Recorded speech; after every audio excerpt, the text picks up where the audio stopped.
मेरी बहुत छोटी सी औकात है। आज मेरे घर में 4 या 5 कमरे हैं। मैं जहां भी जाऊंगा 4-5 कमरों से ज्यादा की मेरे को क्या जरूरत है भाई साहब। 4-5 कमरे ही चाहिए, हाथ पैर पसारने के लिए उतनी जगह चाहिए, और जगह की क्या जरूरत है। लेकिन एक दफ्तर की तो जरूरत पड़ेगी, नहीं तो मुख्यमंत्री काम कैसे करेगा।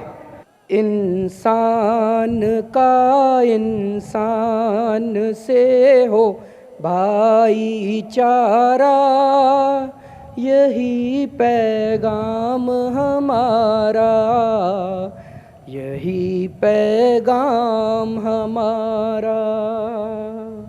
भारत माता की इंकलाब, इंकलाब, वंदे वंदे। मेरे प्यारे बहनों, भाइयों, माताओं, बुजुर्गों, बच्चों, आज आप लोग इतनी भारी संख्या में यहाँ पे इकट्ठे हुए, इसके लिए बहुत बहुत शुक्रिया। आज से पूरा 1 साल पहले 14 फरवरी 2014 को हम लोगों ने इस्तीफा दिया था, और आज पूरे 1 साल के बाद फिर से दिल्ली के अंदर आम आदमी की सरकार बनने जा रही है। आम आदमी की सरकार बनी है।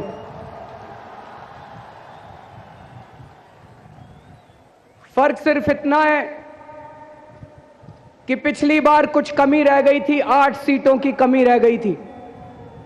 इस बार दिल्ली की जनता ने और ऊपर वाले ने वो कमी पूरी कर दी, और इस बार पूर्ण बहुमत के साथ दिल्ली के अंदर आम आदमी की सरकार बनने जा रही है।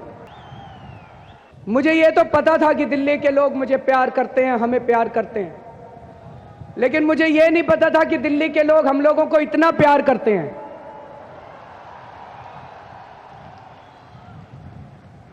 सत्तर में से 67 सीटें। दोस्तों, जिस दिन नतीजे आ रहे थे ऐसे लग रहा था जैसे सीटों की बारिश हो रही है। हर धर्म के लोगों ने आम आदमी को वोट दिया। हिंदुओं ने वोट दिया, मुसलमानों ने वोट दिया, ईसाइयों ने वोट दिया, सिखों ने वोट दिया, जैनियों ने वोट दिया, हर जाति के लोगों ने वोट दिया। गरीबों ने खूब जम के वोट दिया। 70 में से 67 सीटें, ये किसी इंसान के काम की वजह से नहीं हो सकता। ये तो कुदरती करिश्मा है दोस्तों। कुदरत ने कोई करिश्मा किया है। ऊपर वाला कुछ कहने की कोशिश कर रहा है। हमें यह समझना पड़ेगा कि ऊपर वाले की मंशा क्या है, ऊपर वाला क्या कहना चाह रहा है। दोस्तों, ऊपर वाला कोई बहुत बड़ा काम करना चाह रहा है। ऊपर वाले की कोई बहुत बड़ी मंशा है।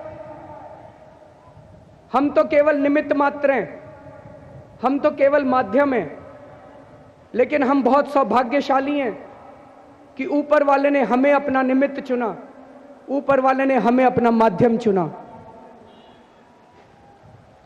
लेकिन दोस्तों, जब इतनी बड़ी जीत मिलती है, जब इतनी बड़ी सफलता मिलती है, तो इंसान के मन में अहंकार जागता है, और अगर अहंकार जागता है तो फिर सब कुछ खत्म हो जाता है, फिर कुछ नहीं बचता।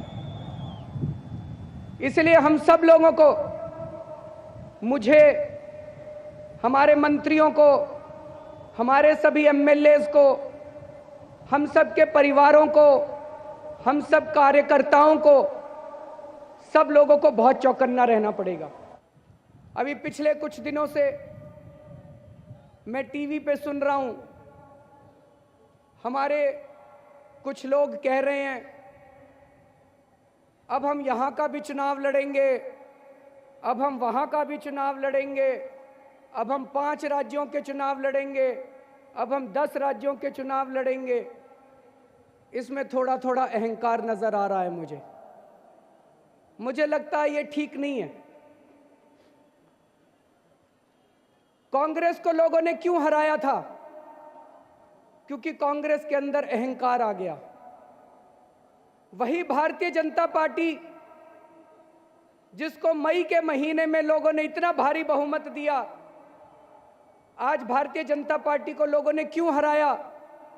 क्योंकि बीजेपी के अंदर अहंकार आ गया। पिछले साल हम लोगों को 28 सीटें मिली, लेकिन शायद कहीं ना कहीं हमारी पार्टी के अंदर भी अहंकार आ गया और हमारी पार्टी ने तय किया कि पूरे देश के अंदर सारे चुनाव लड़ेंगे, और भगवान ने हमें हमारे अहंकार की सजा दी और लोकसभा के अंदर जो हुआ हमें पता चल गया। उससे हमें सबक लेना चाहिए, अहंकार नहीं करना चाहिए। मैंने तो तय किया है, भगवान ने मुझे आदेश दिया है, दिल्ली की जनता ने मुझे आदेश दिया है, दिल्ली की जनता ने मुझे प्यार दिया है, दिल्ली की जनता ने मुझ पे विश्वास किया है। मैं 5 साल तक दिल्ली में रहकर केवल और केवल दिल्ली की जनता की सेवा करूंगा और अपनी जिम्मेदारी को पूरे तन मन धन के साथ निभाने की कोशिश करूंगा। मेरे पास कुछ लोग आए, कुछ डॉक्टर्स आए, उन्होंने कहा जी कभी कभी टोपी पहन के कुछ लोग आते हैं और हमारे अस्पताल में गुंडागर्दी करते हैं। मेरा एक निवेदन है, मुझे पूरा यकीन है हमारे कार्यकर्ता कभी ऐसा नहीं कर सकते। हमारे कार्यकर्ताओं ने अपनी नौकरियां छोड़ छोड़ के, अपने परिवार का त्याग करके बहुत बड़ी बड़ी कुर्बानियां दी हैं, लेकिन फिर भी हो सकता है कुछ विपक्षी लोग हमारी टोपियां पहन के हमें बदनाम करने की कोशिश करें। लेकिन कोई भी हो, अगर हमारा कोई कार्यकर्ता भी अहंकार में आके गुंडागर्दी करता है या दूसरी पार्टी का कोई व्यक्ति हमारी टोपी पहन के करता है, गलत काम करता है, मैं आज यहां से सभी अधिकारियों को, सभी पुलिस वालों को यह निर्देश देना चाहता हूं कि अगर कोई टोपी पहन के गुंडागर्दी करे उसको बख्शना मत, तुरंत पकड़ के उसको जेल में डाल देना। पिछली बार सरकार बनाने के पहले हमारे अंदर जज्बा था, जुनून था, रोमांटिसिज्म था, पागलपन था कि इस देश से भ्रष्टाचार दूर करके रहेंगे। लेकिन 49 दिन की सरकार चलाने के बाद आज हमारे अंदर कॉन्फिडेंस है कि 5 साल के अंदर दिल्ली से भ्रष्टाचार खत्म करके दिखा देंगे। आपसे कोई रिश्वत मांगे, मना मत करना। सेटिंग कर लेना।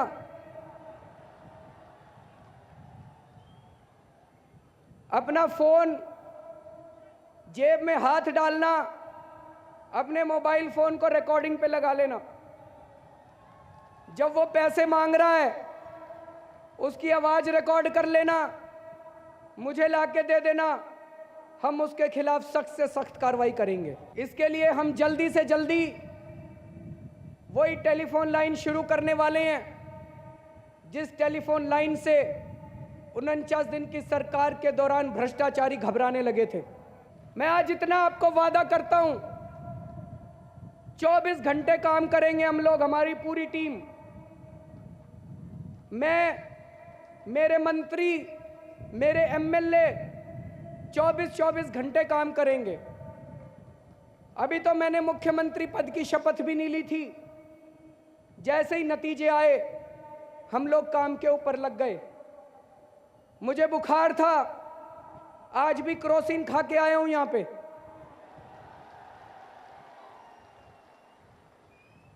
लेकिन अपने तन मन धन की परवाह किए बिना 24 घंटे हम लोग काम करेंगे, लेकिन मीडिया के साथियों से यही अनुरोध है कि ये घंटों में सरकार मत चलाइएगा। दिल्ली की जनता ने 5 साल दिए हैं। पिछले कुछ महीनों में दिल्ली के अंदर कुछ घटनाएं घटी जिससे सारी दिल्ली के लोग बहुत नाराज हैं, बहुत गुस्से में हैं। धर्मों के बीच में कुछ दंगे कराने की कोशिश की गई। कुछ एक चर्च को आग लगा दी गई। कुछ चर्च हैं जिनके ऊपर हमले किए गए। दिल्ली के लोग शांति प्रिय हैं। पिछले 35 साल में दिल्ली में इस किस्म की कभी हम लोगों ने घटनाएं नहीं देखी। दिल्ली के लोग इसे कभी बर्दाश्त नहीं करेंगे। इसी दिल्ली के लोग हिंदू, मुसलमान, सिख, ईसाई, जैन, हम सब लोग मिलके दिवाली भी मनाते हैं। हम सब लोग मिलके ईद भी मनाते हैं। हम सब लोग मिलके क्रिसमस भी मनाते हैं। हम सब लोग मिलके सारे त्योहार मनाते हैं और हम सब लोग मिलके भाईचारे के साथ रहना चाहते हैं। मैं अभी प्रधानमंत्री जी से भी मिलने गया था। प्रधानमंत्री जी को मैंने यही कहा कि हम केंद्र सरकार के साथ कंस्ट्रक्टिव कोऑपरेशन चाहते हैं। दिल्ली के अंदर हमारा पूर्ण बहुमत है, केंद्र के अंदर आपका पूर्ण बहुमत है। अगर मैं और आप, हम दोनों ये बात मान लें कि दिल्ली को पूर्ण राज्य का दर्जा मिलना चाहिए, तो दिल्ली को पूर्ण राज्य का दर्जा मिल जाएगा। मैं तो तैयार हूं और मुझे उम्मीद है कि प्रधानमंत्री जी भी इसके ऊपर सकारात्मक रूप से सोचेंगे। दिल्ली के व्यापारियों ने इस चुनाव में बहुत सहयोग दिया। अब एक छोटी सी गुजारिश करना चाहता हूं, बिजली पानी ठीक करेंगे, एक भी पैसे की चोरी नहीं होने देंगे, इसलिए दिल खोल के टैक्स दीजिएगा। सरकार में पैसे की कमी नहीं है, पैसा बहुत है जी, नीयत की कमी है। अच्छी नीयत वाले आते हैं तो इसी पैसे में खूब विकास हो सकता है। जब से हमारी सरकार को बहुमत मिला है, जगह जगह से मेरे पास फोन आ रहे हैं, भाई साहब आपने 20 कॉलेज बनाने के लिए बोला है, 3 कॉलेज बनाने का पैसा मैं दूंगा। किसी ने कहा कि भाई साहब 1000 CCTV कैमरे मैं दूंगा सरकार के लिए। इस देश की जनता बहुत अच्छी है, जनता को गले लगा लो, जनता अपना विकास खुद ही कर लेगी। दोस्तों, दिल्ली से एक और नई किस्म की शुरुआत करना चाहते हैं। ये VIP कल्चर खत्म करना चाहते हैं जी। यूरोप के डेवलप्ड कंट्रीज में, विकसित देशों में, वहां के प्रधानमंत्री आपको बस स्टैंड के ऊपर खड़े मिल जाते हैं। हम ऐसा कल्चर क्यों नहीं ला सकते? समय लगेगा। उसी की एक शुरुआत हमने 49 दिन में की थी, जब हमने कहा कि कोई भी लाल बत्ती अब दिल्ली सरकार की किसी की गाड़ी के ऊपर लाल बत्ती नहीं लगेगी। ना मुख्यमंत्री की गाड़ी के ऊपर लगेगी, ना मंत्रियों की गाड़ी के ऊपर लगेगी। मेरी बहुत छोटी सी औकात है। आज मेरे घर में 4 या 5 कमरे हैं। मैं जहां भी जाऊंगा 4-5 कमरों से ज्यादा की मेरे को क्या जरूरत है भाई साहब? 4-5 कमरे ही चाहिए। हाथ पैर पसारने के लिए उतनी जगह चाहिए, और जगह की क्या जरूरत है? लेकिन एक दफ्तर की तो जरूरत पड़ेगी, नहीं तो मुख्यमंत्री काम कैसे करेगा?